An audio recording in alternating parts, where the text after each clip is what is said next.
എല്ലാവർക്കും നമസ്കാരം. അരിയും ചെറുപയറും ചേർത്തുണ്ടാക്കിയ ഒരു പായസവുമായിട്ടാണ് ഞാൻ നിങ്ങളുടെ അടുത്ത് നിന്ന് വന്നിരിക്കുന്നത്. അപ്പോൾ അതെങ്ങനെയാണ് ഉണ്ടാക്കുന്നതെന്ന് ഒന്ന് നോക്കാം. അപ്പോൾ ഉണ്ടാക്കി തുടങ്ങാമല്ലേ. ഞാനിപ്പോൾ നാഴി ചെറുപയറാണ് എടുക്കുന്നത്. ഒരു നാഴി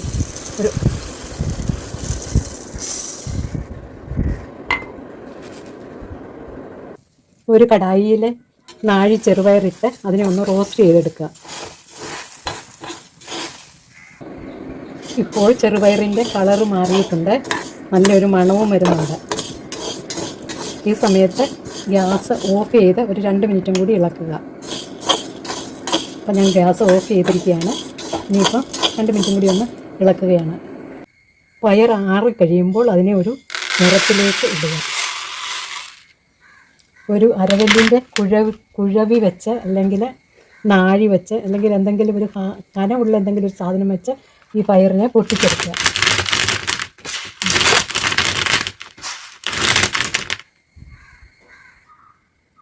ചെറുപയർ പൊട്ടിച്ച് തൊലി കളഞ്ഞെടുത്തിട്ടുണ്ട്. കുറേയൊക്കെ തൊലി അതിലുണ്ട്, അത് സാരമില്ല, അതിലും കഴുകിയെടുക്കാൻ പോവുക. ഇതിൻ്റെ കൂടെ ഒരു ഗ്ലാസ് അരിയും കൂടി ഇട്ട് കഴുകി ഒരു കുക്കറിലേക്ക് എടുക്കുന്നു.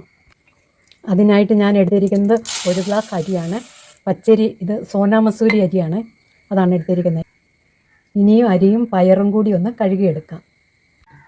ഇപ്പോൾ പയർ പൊട്ടിച്ചതും നാഴി അരിയും കൂടി കുക്കറിലേക്ക് എടുത്ത് വൃത്തിയായിട്ട് കഴുകിയെടുത്ത് അതിനകത്ത് 4 നാഴി വെള്ളം, അതായത് ഒരു നാഴിക്ക് 2 നാഴി വെള്ളത്തിൻ്റെ കണക്കിൽ ഒഴിച്ച് ഇനി ഇത് അടുപ്പയിലേക്ക് വെക്കാൻ പോവുകയാണ്. ഒരു വലിയ വിസിലും 2 ചെറിയ വിസിലും അടുപ്പിച്ച് താക്കാവുന്നതുമാണ്. ഇനി ഒരു ശർക്കര എടുത്ത് അതിനെ പൊട്ടിച്ച് 1 ഗ്ലാസ് വെള്ളം ഒഴിച്ചൊന്ന് തിളപ്പിച്ച് ഉരുക്കി എടുക്കുക. ഇനി കുക്കർ ഒന്ന് തുറന്ന് നോക്കാം. അരിയും പയറും വെന്ത് കഴിഞ്ഞിട്ട് ശർക്കര ചേർക്കാവൂ. ശർക്കര ചേർത്ത് കഴിഞ്ഞാൽ അരിയും പയറും വെന്ത് കിട്ടില്ല. ഇത് സ്വല്പം കൂടി വേകണം, അപ്പോൾ ഒരു വിസിലും കൂടി അടുപ്പിക്കാൻ പോവുകയാണ്. ശർക്കര വെള്ളം ഇതിനകത്ത് അരിച്ചൊഴിച്ചതിന് ശേഷം നന്നായിട്ട് ഇതിനെ ഒന്ന് വരട്ടുക. ഇതിലേക്ക് മൊത്തം 100 ഗ്രാം നെയ്യാണ് ചേർത്തിരിക്കുന്നത്. നിങ്ങൾക്ക് രുചിക്ക് അനുസരണമായിട്ട് അളവിനെ കൂട്ടിയെടുക്കാം. ഇനി ഇതിലേക്ക് 2 ടേബിൾ സ്പൂൺ നെയ്യും കൂടി ഒഴിച്ചു കൊടുക്കുക. 1/2 ടീസ്പൂൺ ഉപ്പിടുക. ഇനി 3 തേങ്ങ ചരണ്ടി എടുത്തിട്ടുണ്ട്. ഇതിൻ്റെ 1-ാം പാലും 2-ാം പാലും വേറെ തരം തിരിച്ച് എടുക്കുക.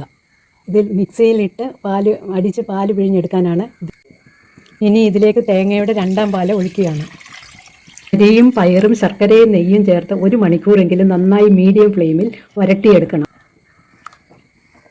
ഒരു പാൻ വെച്ച് കുറച്ച് നെയ്യ് ഒഴിച്ചു കൊടുക്കുക.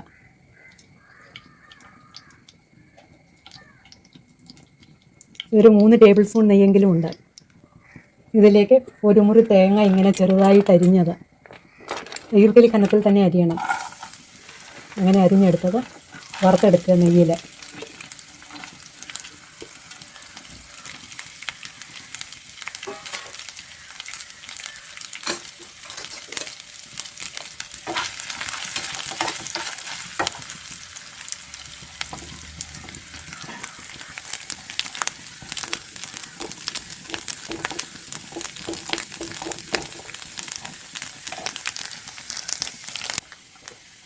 തേങ്ങ മൂത്ത് കഴിഞ്ഞു. ഇതിനെ ഒന്ന് കോരി മാറ്റാം. കിസ്മിസും വറുത്ത് കഴിഞ്ഞു. ഇനി ഇതിനെ ഒരു പാത്രത്തിലേക്ക് മാറ്റാം. ഇനിയും ഈ പാനിലേക്ക് 2 ടേബിൾ സ്പൂൺ നെയ്യും കൂടി ആഡ് ചെയ്യുന്നു.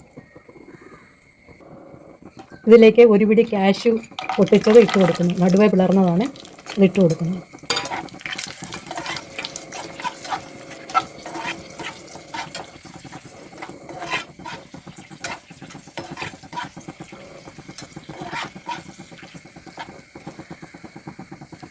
കാഷ്യൂവിൻ്റെ കളർ മാറിയിട്ടുണ്ട്. ഇനി ഗ്യാസ് അങ്ങ് ഓഫ് ചെയ്യുക. ഏകദേശം 10 ഏലക്കായ, 1 ടേബിൾ സ്പൂൺ ജീരകം ഇത് പൊടിച്ച് പായസത്തിന് ചേർക്കേണ്ടതാണ്. ചിലർ ചുക്കും ചേർക്കും, എല്ലാം കൂടി വേണ്ട. ചുക്ക് ഞാൻ അവോയ്ഡ് ചെയ്യുവാണ്.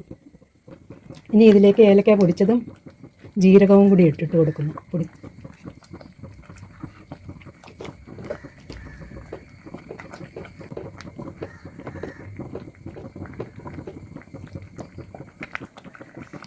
ഇനി 1-ാം പാല് ഒഴിച്ചു കൊടുക്കുകയാണ്.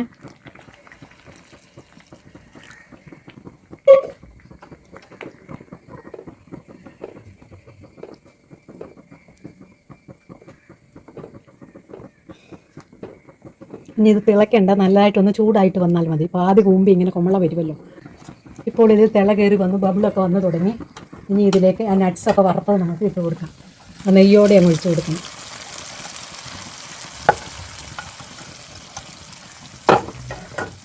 അത് ഒഴിച്ച് കൊടുത്തു. ഇനിയിപ്പോൾ ഗ്യാസ് അങ്ങ് ഓഫ് ചെയ്യാം.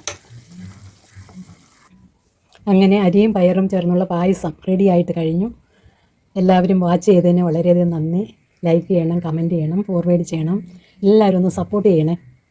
Okay, thank you for watching.